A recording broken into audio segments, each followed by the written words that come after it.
Baiklah, kami di sini akan membahas tentang SAK-EMKM atau Standar Akuntansi Keuangan Entitas Mikro Kecil Menengah. SAK-EMKM dirancang secara khusus sebagai patokan standar akuntansi keuangan pada UMKM. Standar keuangan ini disusun dan disahkan oleh Ikatan Akuntan Indonesia sebagai bagian organisasi profesi yang menaungi seluruh akuntan di Indonesia. SAK-EMKM merupakan salah satu dorongan kepada pengusaha-pengusaha di Indonesia agar lebih berkontribusi secara signifikan dalam pengembangan usaha-usaha yang lebih maju. Usaha-usaha tersebut ditujukan pada usaha-usaha yang belum mampu memenuhi standar akuntansi keuangan entitas tanpa akuntabilitas publik atau SAK etap yang sudah berlaku sebelumnya.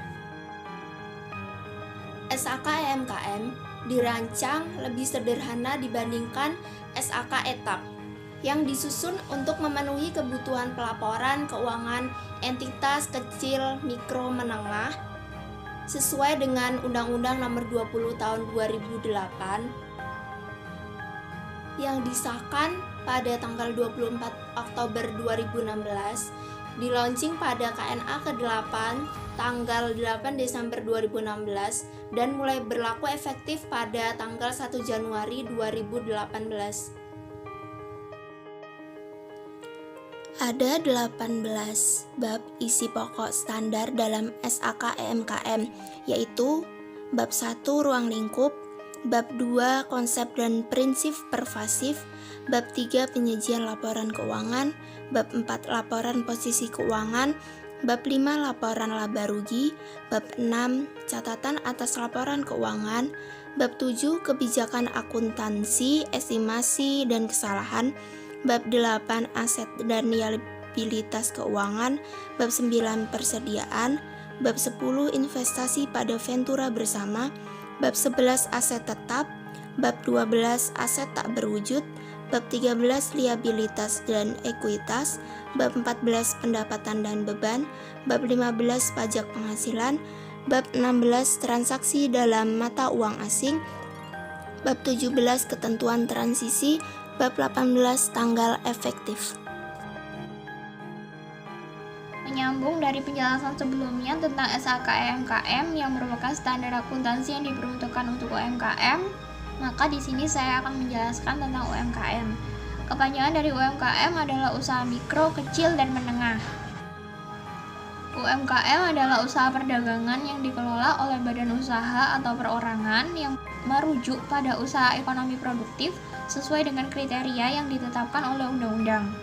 Undang-undang yang mengatur UMKM adalah Undang-Undang Nomor 20 Tahun 2008. Ciri-ciri UMKM adalah manajemen berdiri sendiri, modal disediakan sendiri, daerah pemasarannya lokal, aset perusahaannya kecil, dan jumlah karyawannya terbatas. Kemudian asas pelaksanaan UMKM adalah kebersamaan, ekonomi yang demokratis, kemandirian, keseimbangan kemajuan, keberlanjutan, efisiensi keadilan, serta kesatuan ekonomi nasional. Selanjutnya adalah definisi dan kriteria UMKM. Yang pertama, usaha mikro. Usaha mikro merupakan usaha produktif milik orang perorangan atau badan usaha perorangan yang memenuhi kriteria usaha mikro yang diatur dalam undang-undang. Kriterianya kekayaan bersih maksimal 50 juta, tidak termasuk tanah dan bangunan tempat usaha, hasil penjualan tahunan paling banyak 300 juta, memiliki karyawan paling banyak 4 orang. Yang selanjutnya adalah usaha kecil. Usaha kecil merupakan usaha yang berdiri sendiri yang dilakukan oleh perorangan atau badan usaha yang bukan merupakan anak perusahaan atau bukan cabang perusahaan yang dimiliki, dikuasai, atau menjadi bagian baik langsung maupun tidak langsung dari usaha menengah atau usaha besar yang memenuhi kriteria usaha kecil yang diatur dalam undang-undang. Kriteria usaha kecil yaitu kekayaan bersih lebih dari 50 juta sampai 500 juta, tidak termasuk tanah dan bangunan tempat usaha, kemudian hasil penjualan tahunan lebih dari 300 juta sampai 2,5 miliar, kemudian memiliki karyawan sekitar 5-19 orang. Yang terakhir adalah usaha menengah. Usaha menengah merupakan usaha ekonomi produktif yang berdiri sendiri, yang dilakukan oleh orang perorangan atau badan usaha yang bukan merupakan anak perusahaan atau cabang perusahaan yang dimiliki, dikuasai atau menjadi bagian baik langsung maupun tidak langsung dengan usaha kecil atau usaha besar dengan jumlah kekayaan bersih atau penjualan tahunan sebagaimana yang diatur dalam undang-undang. Kriteria usaha menengah adalah kekayaan bersih 500 juta sampai 10 miliar, tidak termasuk tanah dan bangunan tempat usaha, kemudian hasil penjualan tahunannya lebih dari 2,5 miliar sampai 50 miliar, dan memiliki karyawan minimal 20 orang dan maksimal 99 orang. Saya akan menjelaskan materi selanjutnya, yaitu tentang laporan keuangan SAK-MKM yang terdiri dari 3. Yang pertama adalah laporan posisi keuangan, yang kedua adalah laporan laba rugi, dan ketiga adalah catatan atas laporan keuangan. Baik, yang pertama adalah laporan posisi keuangan yang terdiri 3 subbagian. Subbagian pertama adalah ruang lingkup yang berisi mengatur informasi yang disajikan dalam laporan posisi keuangan dan bagaimana cara menyajikannya, serta laporan posisi keuangan menyajikan informasi tentang aset, liabilitas, dan ekuitas entitas pada akhir periode.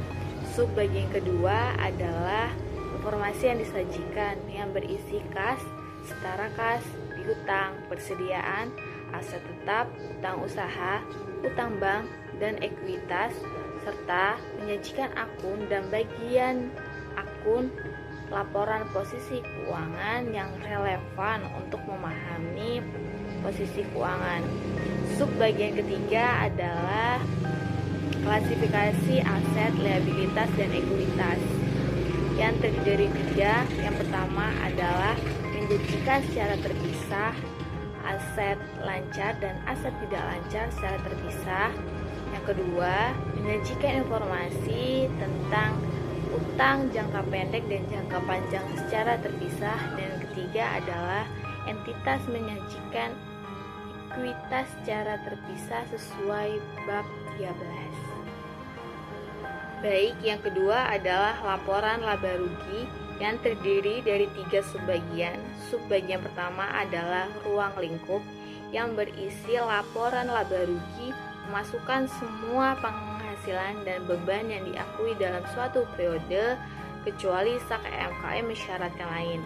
Subbagian kedua adalah informasi yang disajikan yang berisi laporan laba rugi mencakup pendapatan, beban keuangan, dan beban pajak, serta entitas menyajikan akun dan bagian dari akun yang dalam laporan laba rugi yang relevan untuk memahami kinerja keuangan. Subbagian ketiga adalah klasifikasi kebijakan akuntansi dan kesalahan yang berisi SAK-MKM mengatur perlakuan atas dampak koreksi, kesalahan, dan perubahan kebijakan akuntansi bukan dari laba atau rugi dalam periode terjadinya perubahan sesuai bab 7 kebijakan akuntansi, estimasi, dan kesalahan. Baik, yang ketiga adalah catatan atas laporan keuangan yang terdiri dari 3 subbagian. Subbagian pertama adalah ruang lingkup yang terdiri dari 3. Yang pertama adalah suatu pernyataan bahwa laporan keuangan yang telah disusun sesuai dengan SAK-MKM. Yang kedua adalah ikhtisar kebijakan akuntansi. Yang ketiga adalah menjanjikan informasi tambahan dan rincian akun tertentu yang menjelaskan transaksi penting dan material sehingga bermanfaat bagi pengguna untuk memahami laporan keuangan. Subbagian kedua adalah informasi yang disajikan yang berisi jenis informasi tambahan dan rincian yang disajikan bergantung pada jenis kegiatan usaha yang dilakukan oleh entitas. Subbagian ketiga adalah cara penyajian yang berisi disajikan secara sistematis.